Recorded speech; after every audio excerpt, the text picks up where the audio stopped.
सवाल आपसे मैं कैपिटल एलोकेशन पे पूछना चाहता हूँ कि कई व्यूअर हमारे 12 से 1 बजे के कॉलिंग शो में फ़ोन करते हैं और वो पूछते हैं कि इस वक्त क्या हमें अपना एलोकेशन थोड़ा इक्विटी से कम करके फिक्स्ड इनकम की तरफ ज़्यादा ले जाना चाहिए, क्योंकि इक्विटी में उनके 1 साल के अंदर कई बार रिटर्न नहीं बने, म्यूचुअल फंड के रिटर्न्स भी कई बार बड़े सबड्यूड से रिटर्न हैं। तो इस वक्त एलोकेशन जो होनी चाहिए वो एक आइडियल एलोकेशन क्या होनी चाहिए रिटेल इन्वेस्टर को, अगर जो मीडियम रिस्क ले सकता है उसको अगर नज़र में रखते हुए आप सलाह दें तो? ये रिटेल इन्वेस्टर जो है एक या वो माइंडसेट जो है वो एक बड़ा यूनिक माइंडसेट है। वो ही इन्वेस्टर जब शर्ट खरीदने जाता है तो आज अगर उसने एक शर्ट 4,000 रुपए की ली है और कल मतलब 3 महीने बाद वो शर्ट आधे दाम पे डिस्काउंट में बिकती है, 2,000 पे बिकती है, तो वो 2 शर्ट्स और ले लेगा। लेकिन स्टॉक लेने जाता है, आज स्टॉक 4,000 का मिलता है और 6 महीने बाद वही स्टॉक 2,000 का मिलता है, तो वो जो 2,000 का स्टॉक मिल रहा है उसको बेचना चाहेगा, खरीदना नहीं चाहेगा, क्योंकि उसे दिमाग में ये कंडीशनिंग है कि मेरे को अपना लॉस जो है उसको प्रोटेक्ट करना है, उसको ज्यादा नहीं गिरने देना। और क्या पता ये स्टॉक 2,000 का है, कल को क्या 1,500 ना हो जाए, 1,000 ना हो जाए। अगर तो आपने क्वालिटी कंपनीज ली हुई है और मार्केट में करेक्शन आया है, तो अब वो टाइम ऐसा नहीं है कि जिसके अंदर आप अपना इक्विटी एलोकेशन कम कर दें। वो टाइम ऐसा है जहां आप अपना इक्विटी एलोकेशन बढ़ाएं, क्योंकि आपको डिस्काउंट मिल रहा है मार्केट। और और ये जो कॉन्ट्रेरियन एक तरह से माइंडसेट है, ये इन्वेस्टर्स को हेल्प करता है, बजाय इसके कि वो मार्केट के लेजे के साथ चलते रहे। और इसलिए हमें ये लगता है कि ये समय अपना इक्विटी में एलोकेशन कम करने का नहीं है, ये समय ग्रेजुअली इक्विटी में एलोकेशन बढ़ाने का है। जहां तक सवाल है फिक्स्ड इनकम का, फिक्स्ड इनकम में इन्वेस्ट करने का टाइम तब था जब मार्केट में सब लोग गर्म हो रहे थे। वो कुछ 1.5 1 साल पहले ऐसा समय था। अब जब ठंडी है मार्केट में तो फिक्स्ड इनकम में एलोकेशन बढ़ाने का ये टाइम नहीं है। ये तो फिक्स्ड इनकम से निकाल के मार्केट्स में ग्रेजुअली अपना एलोकेशन बढ़ाने का टाइम। तो कॉन्ट्रेरियन व्यू रखिए, कॉन्ट्रेरियन माइंडसेट रखिए, वो आपको लॉन्ग टर्म में हेल्प करेगा।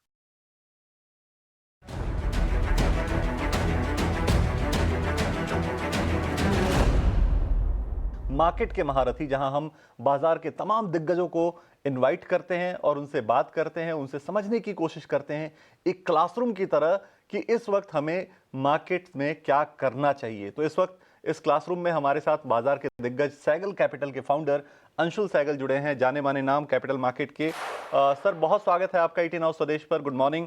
और मैं पहला सवाल सर कंफ्यूजन को लेकर ही पूछना चाहता हूं कि इस वक्त जो ओवरऑल नैरेटिव्स हैं वो बहुत रैपिडली शेप हो रही है, रैपिडली चेंज हो रही हैं। हमें ये पता नहीं होता कि अगले सुबह जब हम उठेंगे तो क्या नैरेटिव होगा मार्केट के लिए। ग्लोबल ट्रेंड्स जो है वो हमारे लिए काफ़ी इंपॉर्टेंट हो जाते हैं। 7 बजे जब हम उठते हैं तो सबसे पहले पूरे ग्लोबल मार्केट को देखते हैं, कहाँ क्या हुआ, ट्रंप ने क्या कहा। ऐसे समय में इतने शोर के बीच में आप इन्वेस्टमेंट डिसीजंस कैसे ले रहे हैं? नमस्कार विकास, ऑलवेज अ प्लेजर। बहुत वैलिड सवाल है और इसका जवाब जो है वो आप मतलब आज के समय में जो हो रहा है उसको देख के वो ले नहीं सकते। आपको थोड़ा इसका लंबा परिप्रेक्ष्य लेना पड़ेगा। मैं जब मार्केट में आया था, या आप समझिए जब मैं कोटक पीएमएस ज्वाइन किया, तब सेंसेक्स होता था कुछ 21,000 पॉइंट। और अगले 1 साल में वो सेंसेक्स गिर के 8,000 पॉइंट हो गया जब ये लीमन क्राइसिस हुआ। और उसके आप समझिए आज 16 17 साल हो गए, 18 साल हो गए हैं उसके बाद से। और मैंने भी कोटक को छोड़ दिया है और मैं अपना बिजनेस कर रहा हूँ। तब से लेकर अभी तक जो मार्केट है 8,000 पॉइंट से आज 80,000 को क्रॉस कर चुका है। मैं सेंसेक्स की बात कर रहा हूँ। तो अगर आप देखें, इस बीच में कई वॉर्स हुई, इस बीच में कोविड क्राइसिस हुआ, इस बीच में ऑयल प्राइसेस कहीं से कहीं चले गए, और भी बहुत फ्लक्चुएशंस हुई मार्केट में जो कि उस समय बहुत मीनिंगफुल लगती थी। लेकिन अगर हम लॉन्ग टर्म में उसको देखें तो मार्केट ऊपर ही चलती गई, इस सब को मार्केट ने पीछे छोड़ दिया, और ग्रोथ की, जैसे ग्रोथ होती गई वैसे ही मार्केट भी ऊपर बढ़ती गई।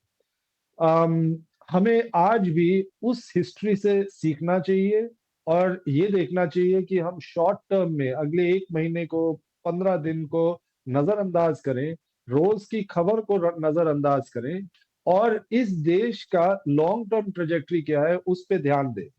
अगर हम उस पे ध्यान देंगे तो हमें ये समझ आएगा कि इन्वेस्ट लॉन्ग टर्म के लिए करना चाहिए, और उस लॉन्ग टर्म में ये मार्केट कहीं ऊपर जाने वाली है। वी आर, और जब वॉलेटिलिटी होती है तब आपको, और रोज के रोज कोई न्यूज आती है, तब आपको भाव फेवरेबल मिल जाते हैं। तो अच्छे भाव मिले और लॉन्ग टर्म ग्रोथ इस मार्केट में अच्छा रहे, इससे अच्छा सिनारियो क्या हो सकता है। तो हम यही सजेस्ट करेंगे, और हम भी ऐसे ही कर रहे हैं, लॉन्ग टर्म को देखकर 3-5 साल आगे देखकर कंपनीज में इन्वेस्ट कर रहे हैं, और अच्छी कंपनीज में इन्वेस्ट कर रहे हैं जिनमें हमें कोई ना कॉर्पोरेट गवर्नेंस का इशू है, ना लॉन्ग टर्म बिजनेस मोमेंटम का इशू है। वो चीज हम देख के इन कंपनीज में लॉन्ग टर्म के लिए इन्वेस्ट कर रहे ये एक फायदा होता है जब आप बाजार के किसी ऐसे एक्सपर्ट से, किसी ऐसे दिग्गज से बात करते हैं जिन्होंने कई करेक्शंस देखी हो अपने पिछले करियर के अंदर, 1 2 3 दशकों का करेक्शन उन्होंने देखा हो, कई बार जो मार्केट के अप्स एंड डाउन्स देखे हो, तो वो बता सकते हैं कि आपको करेक्शंस को कैसे डील करना चाहिए, और वो अंशुल सर ने बताया। और ये सच बात है कि जब हम लॉन्गर हॉरिजन पे चार्ट पे देखते हैं तो ये जो छोटे मोटे इवेंट्स है एक छोटे डॉट की तरह दिखते हैं हमें चार्ट पर। चलिए, एक ये बिल्कुल सेटल चीज़ है कि आपको लॉन्ग टर्म ग्रोथ स्टोरी को देखते हुए फोकस करना है और उसके हिसाब से इन्वेस्टमेंट डिसीजंस करनी है। लेकिन सर, एक सवाल वैल्यूएशन को लेकर हमेशा रहा। फॉरेन इन्वेस्टर्स भी कहते रहे और इंडिया में भी तमाम जो एक्सपर्ट्स जो बेरिश साइड पे रहते हैं वो ये कहते रहे हमेशा कि वैल्यूएशंस बहुत ज़्यादा महंगे हो गए हैं, तमाम इमर्जिंग मार्केट्स के मुकाबले वैल्यूएशंस बहुत महंगे हो गए हैं। तो अब जब करेक्शन, थोड़ा टाइम करेक्शन भी हो चुका है, थोड़ा वैल्यू करेक्शन भी हो चुका है, ऐसे टाइम में क्या अब आपको वैल्यूएशन सही लग रहे हैं? क्या ये सही टाइम है, एफआईआई आने शुरू होंगे अब इस वैल्यूएशन पे? Vikas, valuation company by company, sector by sector vary करते हैं। अगर कोई सिक्लिकल सेक्टर है उसमें 10 टाइम प्राइस टू अर्निंग्स भी बहुत महंगा हो सकता है, और अगर कोई FMCG type high ROE company है उसके अंदर 30 टाइम प्राइस टू अर्निंग्स भी सस्ता हो सकता है। और और जहां पे जिस मार्केट में ग्रोथ स्ट्रांग हो, जिस कंट्री में, जिस इकोनॉमी में ग्रोथ स्ट्रांग हो, उसका वैल्यूएशन प्रीमियम लाजमी है। और इंडिया को अगर आप देखेंगे, जैसा आज सब कहते हैं और मानते भी हैं कि मेजर इकोनॉमीज में इंडिया हाईएस्ट ग्रोथ इकोनॉमी है आज की डेट में, तो इंडिया का जो प्रीमियम है वैल्यूएशंस का वो तो रहने वाला है। अब पिछले अगर 1 साल की, 1 से 1.5 साल की बात करें, तो जो फ्रॉड था स्मॉल एंड मिड कैप्स में, ब्रॉडर मार्केट्स में, वो काफी कुछ कम हो गया है। जो आज से 1.5 साल पहले लोग कहते थे कि हमें कैपिटल गुड सेक्टर में, या हमें बैंकिंग एंड फाइनेंस में, या कई क्वालिटी बिजनेसेस में हमें इन्वेस्ट करना है, और वैल्यूएशन थोड़े सस्ते हो जाए तो हम इन्वेस्ट करेंगे, आज वो वैल्यूएशन कुछ 30 से 50% सस्ते हो गए हैं। टाइम, जैसा आपने ठीक कहा कि टाइम भी करेक्ट हो गया है, प्राइस भी करेक्ट हो गया है। ये होने के बाद जो मार्केट में फ्रॉड था वो काफी कुछ कम हो गया है। अब उस तरह की एक्सेसिव वैल्यूएशन हमें दिखती नहीं है, और जो ग्रोथ ट्रेजेक्टरी इस मार्केट की रहने वाली है उसके कॉन्टेक्स्ट में ये वैल्यूएशंस आज रीजनेबल लग रहे हैं। तो ब्रॉडर मार्केट्स हमें लगता है सस्ती हो गई है, ग्रोथ स्ट्रांग है, मैक्रो एनवायरनमेंट वीक था जो कि स्ट्रांग ही हो सकता है, और इसके चलते ये मार्केट रीजनेबली प्राइस्ड आज लगती है। बिल्कुल, बिल्कुल ठीक बात है ये कि इस वक्त वैल्यूएशन आपको सही मिल रहे हैं, आपको बस सेक्टर के हिसाब से देखना होगा। और सर ने बड़ी तरीके से एक चीज़ बताई कि अगर 10 का भी पी है, अगर सिक्लिकल ग्रोथ है तो फिर वो महंगा हो सकता है। तो आप सेक्टर वाइज देखें, शेयर वाइज देखें, और अपने फाइनेंशियल एडवाइजर से निश्चित तौर पे सलाह मशवरा करें, उसके बाद ही अपने कैपिटल एलोकेशन को डिसाइड करें। लेकिन सर, एक सवाल आपसे मैं कैपिटल एलोकेशन पे पूछना चाहता हूँ कि कई व्यूअर हमारे 12 से 1 बजे के कॉलिंग शो में फ़ोन करते हैं और वो पूछते हैं कि इस वक्त क्या हमें अपना एलोकेशन थोड़ा इक्विटी से कम करके फिक्स्ड इनकम की तरफ ज़्यादा ले जाना चाहिए, क्योंकि इक्विटी में उनके 1 साल के अंदर कई बार रिटर्न नहीं बने, म्यूचुअल फंड के रिटर्न्स भी कई बार बड़े सबड्यूड से रिटर्न हैं। तो इस वक्त एलोकेशन एलोकेशन जो होनी चाहिए वो एक आइडियल एलोकेशन क्या होनी चाहिए रिटेल इन्वेस्टर को, अगर जो मीडियम रिस्क ले सकता है उसको अगर नजर में रखते हुए आप सलाह दें तो? ये रिटेल इन्वेस्टर जो है एक या वो माइंडसेट जो है वो एक बड़ा यूनिक माइंडसेट है। अब वही इन्वेस्टर जब शर्ट खरीदने जाता है, तो आज अगर उसने एक शर्ट 4,000 रुपए की ली है और कल मतलब 3 महीने बाद वो शर्ट आधे दाम पे डिस्काउंट में बिकती है, 2,000 पे बिकती है, तो वो 2 शर्ट्स और ले लेगा। लेकिन स्टॉक लेने जाता है, आज स्टॉक 4,000 का मिलता है और 6 महीने बाद वही स्टॉक 2,000 का मिलता है, तो वो जो 2,000 का स्टॉक मिल रहा है उसको बेचना चाहेगा, खरीदना नहीं चाहेगा, क्योंकि उसे दिमाग में ये कंडीशनिंग है कि मेरे को अपना लॉस जो है उसको प्रोटेक्ट करना है, उसको ज्यादा नहीं गिरने देना। और क्या पता ये स्टॉक 2,000 का है, कल को क्या 1,500 ना हो जाए, 1,000 ना हो जाए। अगर तो आपने क्वालिटी कंपनीज ली हुई है और मार्केट में करेक्शन आया है, तो अब वो टाइम ऐसा नहीं है कि जिसके अंदर आप अपना इक्विटी एलोकेशन कम कर दें। वो टाइम ऐसा है जहां आप अपना इक्विटी एलोकेशन बढ़ाएं, क्योंकि आपको डिस्काउंट मिल रहा है मार्केट। और और ये जो कॉन्ट्रेरियन एक तरह से माइंडसेट है, ये इन्वेस्टर्स को हेल्प करता है, बजाय इसके कि वो मार्केट के लेजे के साथ चलते रहे। और इसलिए हमें ये लगता है कि ये समय अपना इक्विटी में एलोकेशन कम करने का नहीं है, ये समय ग्रेजुअली इक्विटी में एलोकेशन बढ़ाने का है। जहां तक सवाल है फिक्स्ड इनकम का, फिक्स्ड इनकम में इन्वेस्ट करने का टाइम तब था जब मार्केट में सब लोग गर्म हो रहे थे। वो कुछ 1.5 1 साल पहले ऐसा समय था। अब जब ठंडी है मार्केट में, तो फिक्स्ड इनकम में एलोकेशन बढ़ाने का ये टाइम नहीं है। ये तो फिक्स्ड इनकम से निकाल के मार्केट्स में ग्रेजुअली अपना एलोकेशन बढ़ाने का टाइम। तो कॉन्ट्रेरियन व्यू रखिए, कॉन्ट्रेरियन माइंडसेट रखिए, वो आपको लॉन्ग टर्म में हेल्प करेगा। बिल्कुल। पर ये माइंडसेट चेंज होना बड़ा ज़रूरी है कि जब आपको डिस्काउंट मिल रहा है तो आप सच में आप प्रोडक्ट्स जो खरीदते हैं वो ज़्यादा खरीदते हैं, बट इन्वेस्टमेंट आप कम कर देते हैं। ये समझना बहुत ज़रूरी है कि जब आपको चीज़ें सस्ती मिल रही है, सस्ते वैल्यूएशन पे मिल रही है, तो आपको एलोकेशन बढ़ाने की ज़रूरत है उस जगह, बशर्ते आपने अच्छे फंडामेंटल्स, अच्छे रिसर्च के साथ अपने शेयर और अपने इन्वेस्टमेंट के डिसीजंस लिए हों। सर, एक आखिरी सवाल बजट को लेकर मैं पूछना चाहता हूँ आपसे कि इस बार अगर बजट को हम देखें तो क्या इकोनॉमिक चैलेंजेस मेजर हैं जो गवर्नमेंट के सामने हैं, और मार्केट के लिए क्या ऐसे ट्रिगर्स होने चाहिए जो एक्सपेक्ट कर रहा होगा मार्केट इस वक्त, जो मार्केट को एक अच्छा बुल रन पे लेके जाएं या फिर एफआईआईज को वापस लेकर आएं? ऐसी क्या उम्मीदें आप रख रहे हैं इस बार के बजट को लेकर? विकास, 2 3 चीजें हैं जो कि मार्केट में एक तरह से गवर्नमेंट ने काफी इंडिकेट कर दी है। एक तो कि गवर्नमेंट ग्रोथ चाहती है। आप जीएसटी रिफॉर्म देखिए, पिछले साल का जो टैक्स डायरेक्ट टैक्स कट है वो देखिए।